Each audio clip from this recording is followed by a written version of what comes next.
kereta Toyota yang mendominasi rakyat Malaysia. Jom. Hai, bersama saya Khalida dari Zaman Motor.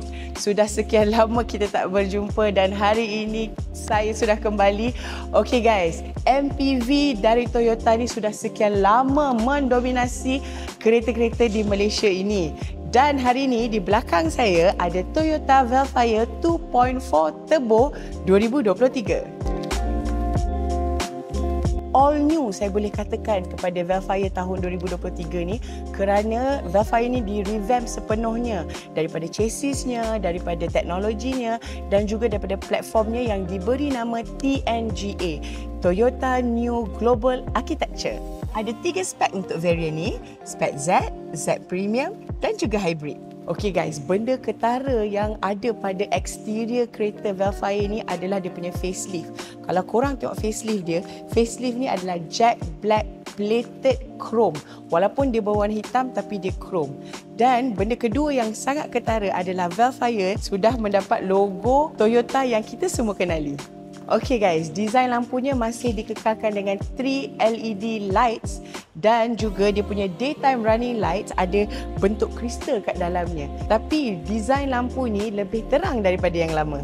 Enjin Velfire ni juga telah di-upgrade yang dikenakan dengan 2.4 liter turbo 8-speed automation dan upgradation ini untuk penjimatan minyak dan lebih laju. Chassis dan desain Velfire ni juga berbeza. Selalunya desain body Velfire ni petak-petak je kan.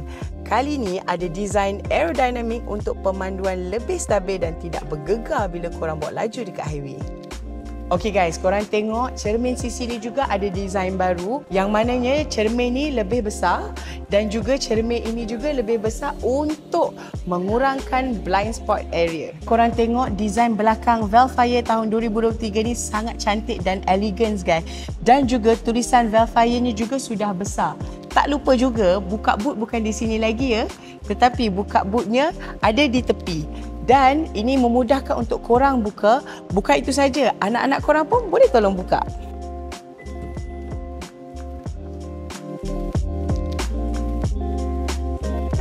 Toyota juga telah upgrade diorang punya new Safety Sense 3.0.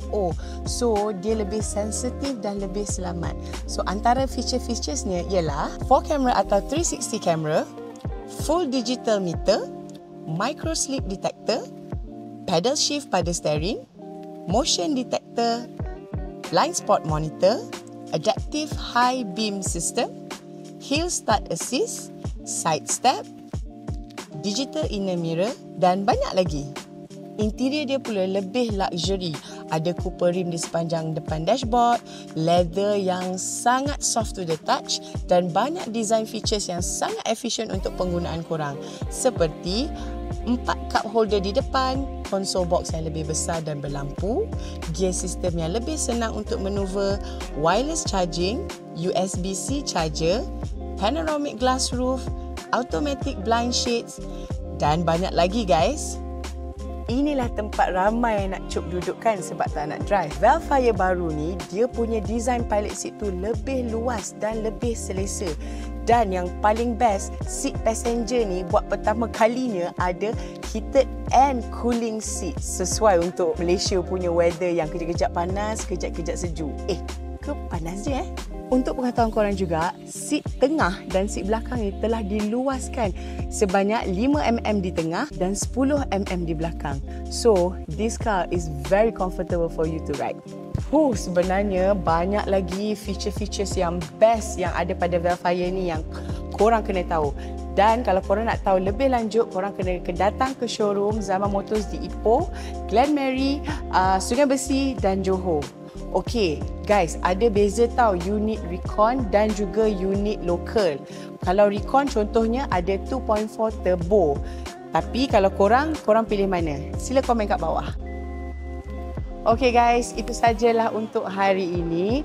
Kita berjumpa di next video. As always, ingat kereta, ingat zaman. Bye!